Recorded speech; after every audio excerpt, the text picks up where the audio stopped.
मियां Amjad France से मुखातब हूँ आप दोस्तों के साथ। एक नहीं बल्कि कई मसाइल हैं, लेकिन मैं शॉर्ट तौर पे आपसे बात करना चाहूँगा।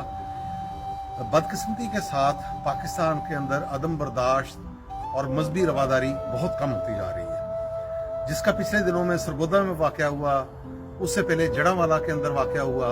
हमारे मसीही भाइयों के साथ अजीबोगरीब तरह के वाक़यात आ रहे हैं। मैं यूरोप में रहता हूँ, फ्रांस में रहता हूँ, तकरीबन 45 साल हो गए मुझे, 50 साल होने वाले हैं। तो बड़ा हैरान कुन चीज़ है मेरे लिए कि पाकिस्तान जब मैंने छोड़ा था उस वक्त हमारे प्रोफेसर ईसाई होते थे, हमारे दोस्त क्रिश्चियन, कॉलेज में, स्कूल में, मोहल्ले में हम इकट्ठे रहते थे। कभी किसी का सोचा भी नहीं था एक दूसरे के साथ नफरत। तो बाहर रहते हुए जो पाकिस्तान के अंदर हमारे मीडिया के दोस्त उसको शो करते हैं, मैं उनसे मुतफिक बिल्कुल नहीं हूँ। ये एक बड़ा खौफनाक किस्म की बात है जो पाकिस्तान को बदनाम करने के लिए भी है। उसकी मैं एक मिसाल आपको देना चाहूँगा कि जिस तरह ये जड़ावाला के अंदर ये वाक़या एक हुआ कि एक मसीही नौजवान को तशद्दुद किया गया, उसका मकान जला दिया, फिर उस कॉलोनी को जला दिया गया, और कुछ जो बाकी मसाजिद में ऐलानात हो गए जी इन्होंने ये किया, इस तरह किया। तो उसके पीछे कौन निकला उसमें? उस क्रिश्चियन लड़के का कजन, यानी कि एक क्रिश्चियन ने दूसरे क्रिश्चियन को जलील करने के लिए, बदला लेने के लिए मुसलमानों की मुकद्दस चीज़ों को इस्तेमाल किया। और उससे भी आगे मैं जाके बात करूंगा। हमारा मीडिया उधर बिल्कुल पता नहीं किस चक्कर में रहता है, आधी खबर देगा, आधा सच बताता है। पूरी चीज़ ये है, अक्सर इधर मैं देखता हूँ लोग आके कई क्रिश्चियन बन के, उनको ना उनको अपने मुल्क का है, ना उनको उनके अंदर इंसानियत है। कुछ वो कादियानी बने होते हैं, कुछ कोई बना होता है, ड्रामा करते हैं सिर्फ पेपरों के लिए। तो खुदा के लिए यार, मजहब को भी आप साइड पे रख दें। आप इंसान हैं, क्यों एक इंसानों को इस तरह वैश्यों की तरह लूट मार कर रहे हैं? आप मुसलमान आपको कहते हैं। जिन लोगों ने वहां हमला किया उनकी जहालत में मैं लानत भेजता हूँ, इस तरह का माहौल क्रिएट किया। और इसमें मैं सबसे ज्यादा कसूरवार पाकिस्तान की सिक्योरिटी एजेंसियों को कहूंगा। तहरीक लब्बैक किन्होंने बनाई है? ये सब जड़ावाला के अंदर भी उन लोगों ने किया, आज ये सरगोदा के अंदर वाक़या हुआ, ये भी तहरीक लब्बैक वालों ने किया।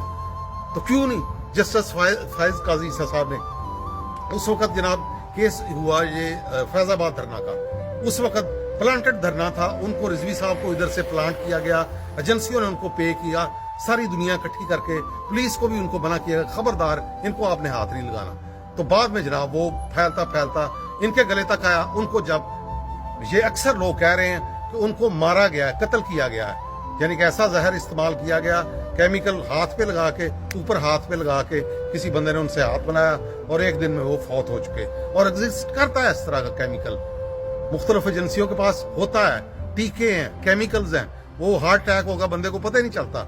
ये जैसे मसाम होते हैं ना, उसके अंदर वो बंदे के अंदर शिफ्ट हो जाता है। तो वो उनके साथ हुआ, लेकिन उनके फॉलोअर और बेटे के पास उनके वो कैसे आ गई जनाब गड़बड़ी गाड़ियां, और उनकी पार्टी के अंदर इख्तलाफात बरेलवी मसलक के।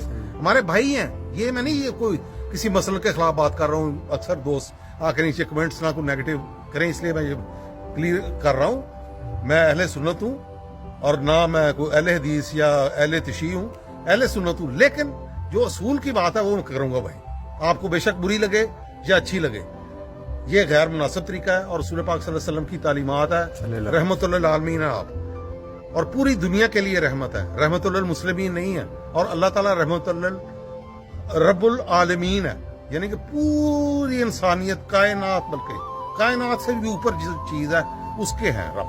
और रसूल पाक सल्लल्लाहु अलैहि वसल्लम रहमतुल लिल आलमीन है। तो आलम वो अल्लाह ताला तयन कर सकता है क्या है, हमें नहीं। तो हम इतने इतने छोटे फिरकों में मुसलमानों को काफर, ये पहले था सपाई सहाबा बनवाई गई, ये भी एजेंसियों का कारनामा था माशाल्लाह जिया साहब के दौर में। उसके बाद सपाई मोहम्मद खड़ी की गई, उसके मुकाबले में वो भी एजेंसियों का था। क्यों? दाल पानी चलता है भाई, इसीलिए कि पैसा बाहर से आएगा, अमेरिका पैसा देगा, यूरोप पैसा देगा। तो यार बस करो, इधर यूरोप में सब जर्नलिस्टों को मेरी अक्सर उनसे रहती मुलाकात, सब अच्छी तरह जानते हैं, अक्सर वो कह भी देते हैं कि ये हमारे साथ डबल गेम करते हैं। तो इस तरह की चीजें नहीं होनी चाहिए। और ये जो वाकया हुआ है ये पाकिस्तान की बदनामी का बहुत बड़ा बायस बन रहा है। यहाँ के अखबारात भरे पड़े हैं। तो खुदा के लिए मीडिया को भी अपना रोल किरदार अदा करना चाहिए। اور یہ اب میں دیکھتا ہوں اکثر کچھ لوگ پی ٹی آئی کی حمایت میں ہیں, کچھ نون لیگ کی حمایت میں, جہالت کی انتہاؤں کو چھو رہے ہیں, اور کچھ پیپلز پارٹی کے دوست ہیں وہ چپ ہیں جان بوجھ کے, حالانکہ اور جماعت کے دوست بھی وہ بس اتنا وہ نہیں. یار کھل کے بات کرو, جو غلط ہے اس کو غلط کہو. کیوں؟ اگر سیاسی پارٹیاں نہیں بولیں گی یا دانشور نہیں بولیں گے تو ٹی وی کے مالکان تو اپنے چکر میں ہوتے ہیں, وہ تو خوف زدہ ہیں کہ ملٹری ہمارے اشتہارات بند کروا دے گی, ایم کیو ایم یہ کر دے گی, فلاں یہ کر دے گا, بلوچیوں کے ساتھ اگر بات کی تو یہ کر دے گا. یہ بلوچستان کا یہ بھی مسئلہ وہ کبھی کسی اور ویڈیو میں کریں گے, اور بہت چیزیں ہیں. لیکن آج صرف اس ٹاپک میں بات کرنا چاہتا ہوں. یہ جو ہے مذہبی رواداری, یہ صرف مسلمانوں پہ مت آپ ٹھونسیں, اور یہ سارا میں کہتا ہوں, پھر وہ بار میں لفظ کہوں گا, یہ ہماری پورٹی اسٹیبلشمنٹ کی پیداوار ہے. انہوں نے ان کو بڑھاوا دیا, انہوں نے ان کو پروان چڑھایا, اور جسٹس فائز عیسیٰ صاحب سے میں اپیل کرنا چاہوں گا, بلکہ اس سے میں زیادہ کچھ سخت لفظ نہ کہوں, تو بس اپیل ہی سمجھنے قاضی صاحب, خدا کے لیے جو فیصلہ آپ نے پہلے کیا تھا کہ فیض آباد دھرنے کی سزا دی جائے, اور آج اس پہ آپ عمل کر کے دکھلائیں, کیونکہ یہ جو لبیک کا جن لوگوں نے بنایا ان کے گلے پڑے گا, پاکستان کا بیڑا غرق کر کے رکھ دے گا. اور فرانس کے اندر یہ بدقسمتی کی انتہا ہے.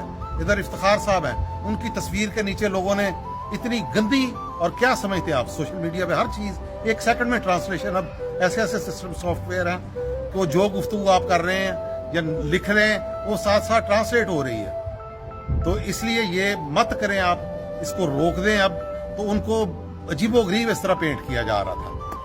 تو بس میں اتنی زیادہ آج ڈیٹیل میں نہیں, پھر انشاءاللہ کبھی نیکسٹ ویڈیو میں کسی اور ٹاپک کے ساتھ بات کریں گے. دعاؤں میں یاد رکھیں, اپنا خیال رکھیں, اپنے دوستوں احباب کا خیال رکھیں. شکریہ, بہت بہت مہربانی.